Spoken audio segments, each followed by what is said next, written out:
Before you turn off the lights, ask yourself, are you truly alone? Because tonight, we dive into stories that don't just send chills down your spine. They stay with you long after the screen goes dark. Real encounters, real terror, and a warning. Once you hear them, there's no going back.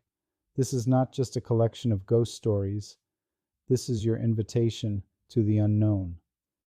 We decided to paint our house before getting the keys. Started at 6:30 a.m., and I heard the unmistakable sound of a beer can opening, followed by a friendly, "Hello, neighbor." We introduced ourselves, and he asked if I was married.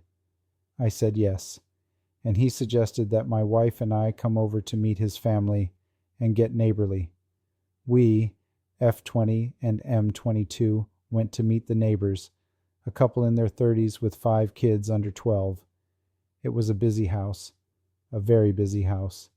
All the kids were burning off their dinner, laughing and running around.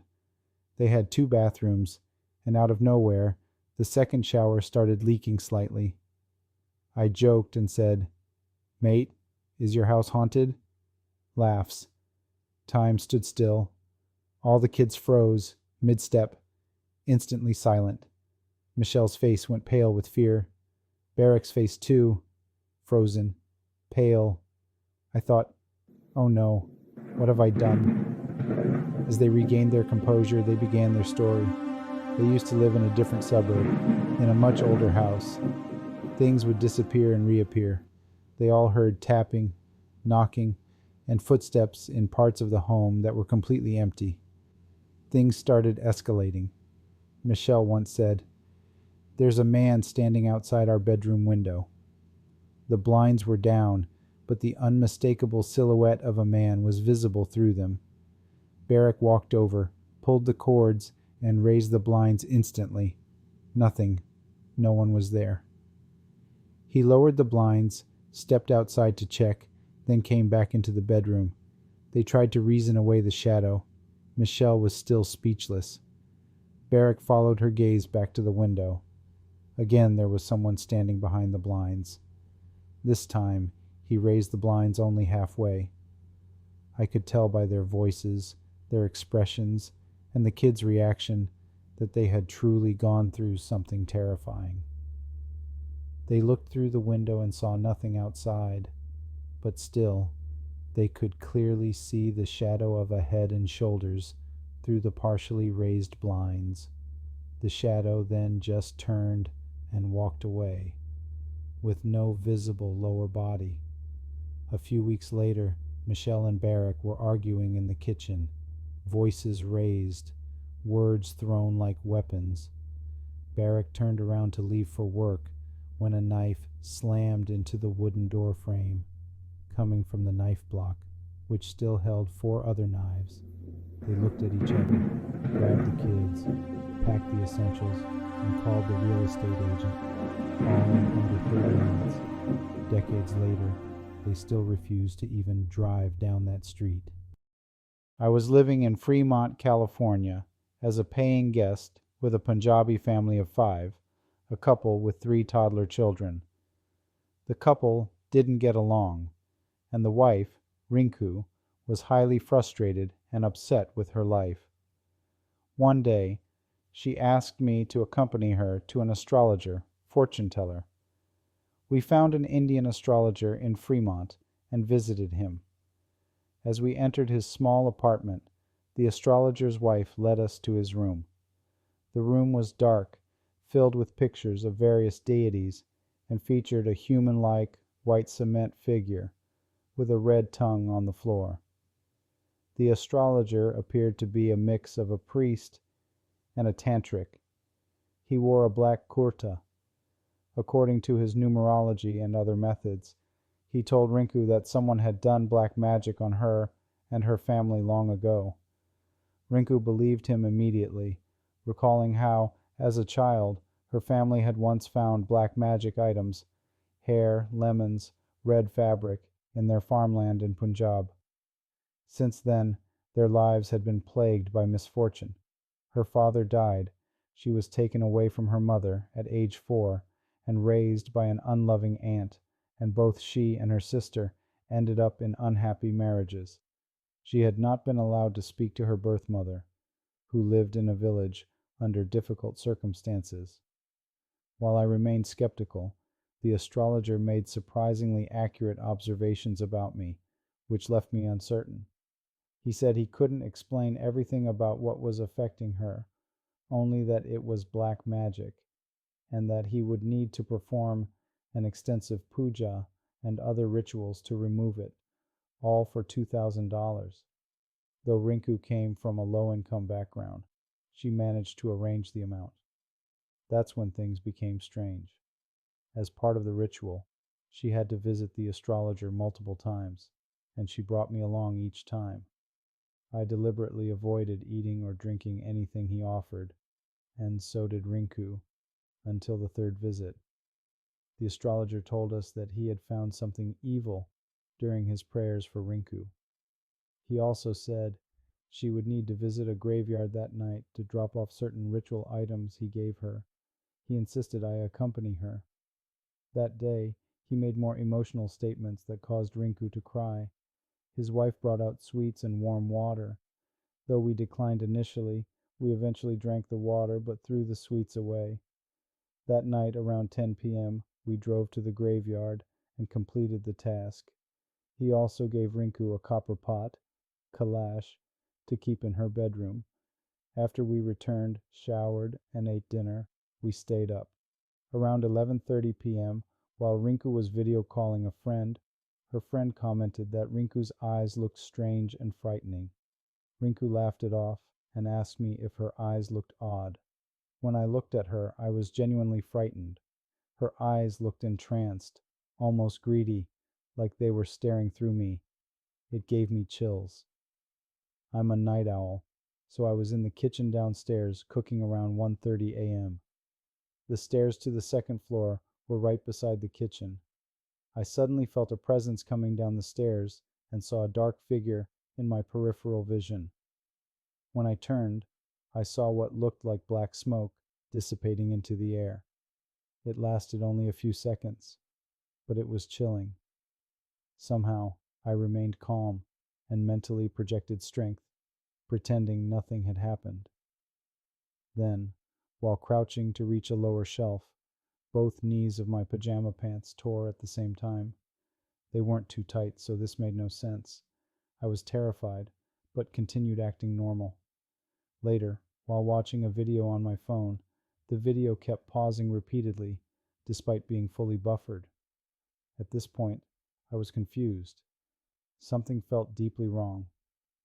Around 3 a.m., I called a friend in India to keep me distracted until sunrise. I finally went to bed after the sun came up and didn't tell anyone, except that friend. The next day, I felt overwhelmingly negative and had a strong urge to leave the house. I called my husband and moved in with him that evening. Background: we had recently married under urgent circumstances and were still looking for a house. I had been staying with the Punjabi family temporarily. We had also gone to a gurudwara that day, as the astrologer instructed. Throughout the day, I felt extremely anxious, and even had intrusive thoughts of self-harm, something I sometimes struggle with, but on this day, the thoughts were vivid and accompanied by a strange pain. 2 days later, while staying with my husband, Rinku called and begged me to accompany her to the astrologer one final time. I refused. The next day she called again, pleading. She said her 2 eldest kids had seen or felt something strange. Her 7-year-old son said he saw a human-like silhouette behind him in the mirror while combing his hair. When he turned around, the figure ran into the bathroom and disappeared. He told Rinku about it, without knowing the background. Her 4-year-old twins also refused to play alone in the living room anymore, saying, "There's something in the room." After my husband encouraged me to go for closure, I agreed. That night, I dreamt I was in a car accident on the way to Rinku's place. The next day, Rinku called me at 11 a.m. to be at the astrologer's by 1 p.m. She said her son, Karan, had slipped and fallen in the bathtub that morning and cried before school, acting unlike himself. She still sent him to school, knowing that if he didn't go, she couldn't leave the house. I arrived at the astrologer's at 2 p.m. Rinku shared everything about the kids' experiences. The astrologer confirmed that an evil spirit was feeding on her and explained that he hadn't told us earlier because he didn't want the spirit to realize she was trying to break free. I shared my own experience from the kitchen that night. The astrologer wasn't surprised and said the spirit had tried to scare me because I was helping Rinku. He also said Karan's fall was caused by the spirit trying to prevent the ritual. At 2:30 p.m., it was time to pick Karan up from school. Rinku asked me to go. I Ubered and arrived at 2:42 p.m., 7 minutes late, but Karan was nowhere to be found. I searched, asked teachers, and called Rinku, who panicked and came with help from the astrologer. Eventually, a former preschool teacher found Karan on the road trying to walk home. He had never done this before. We brought him back to the astrologer's place. While he waited in the living room, the astrologer began the ritual. We had brought neem leaves, water from Rinku's house, and rose petals. During the final step, Rinku had to eat neem leaves, hold the water in her mouth, and pray to the goddess Kali 9 times. After praying, she was to spit the water into a glass jar. As she did, no water came out, only fire, sparks, and a dark screaming shadow, which the astrologer trapped inside the jar. He struggled to contain it as it fought to escape. He shouted at us to leave immediately. As we exited, I realized I had left my jacket in the room. When I returned to retrieve it, I saw the astrologer sealing the jar. Inside was a black, human-like stick figure surrounded by white-gray smoke. He yelled again for me to leave. That experience changed my life forever. And here's my advice, maybe even a warning. If you ever see business cards from astrologers or fortune tellers offering to remove black magic, stay away. My childhood home, where I'm currently writing this story, has always been a strange place. We moved in during the summer of '98. There were a lot of strange things about the property. Hidden sliding doors in the garage, possibly remnants of a photo studio, holes cut into the floor and patched with plywood, etc. All of it was weird, but maybe it was used to make fake IDs. Then the dreams started. My brother was prone to night terrors, often saying he saw faces floating above him at night. He would wake up screaming that something was at the window. My older brother made comments too, like asking who came into his room at night. None of us had. He'd be visibly shaken, but when asked, he'd just say, "I don't know anything." It was around this time that I started waking up with growing pains. I'd wander into the kitchen for water. They thought it was dehydration. I remember my mom sleeping on the couch, the windows open on a breezy night. I drank my water and was heading back to bed when I noticed she wasn't there anymore. It's a small house, and I knew she couldn't have walked by me. I went to my parents' room, and she was asleep in bed next to my dad. When I returned to the kitchen, the windows were shut. No one had closed them. The next morning, I asked, and my mom gave me a look I'll never forget. She said she hadn't gotten up at all. Weeks later, my dad shared a similar story. We would hear the front door open and close, though no one was ever there. Sometimes all three of us would be standing right by the door when it happened, but it never opened on its own. More strange things happened. We saw figures out of the corners of our eyes, shifting, liquid-like shapes that looked like the Capri Sun people from the 2000s. We'd follow them, but they always disappeared around the corner. After our first year, we got a dog, and it noticed things too.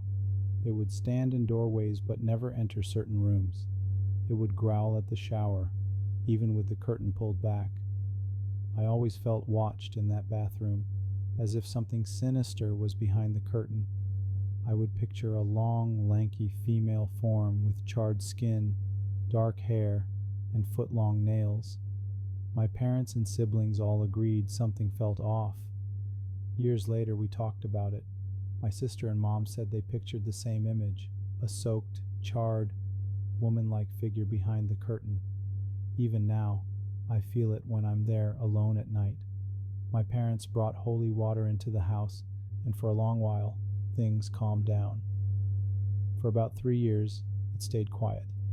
Then, out of nowhere, it all started again.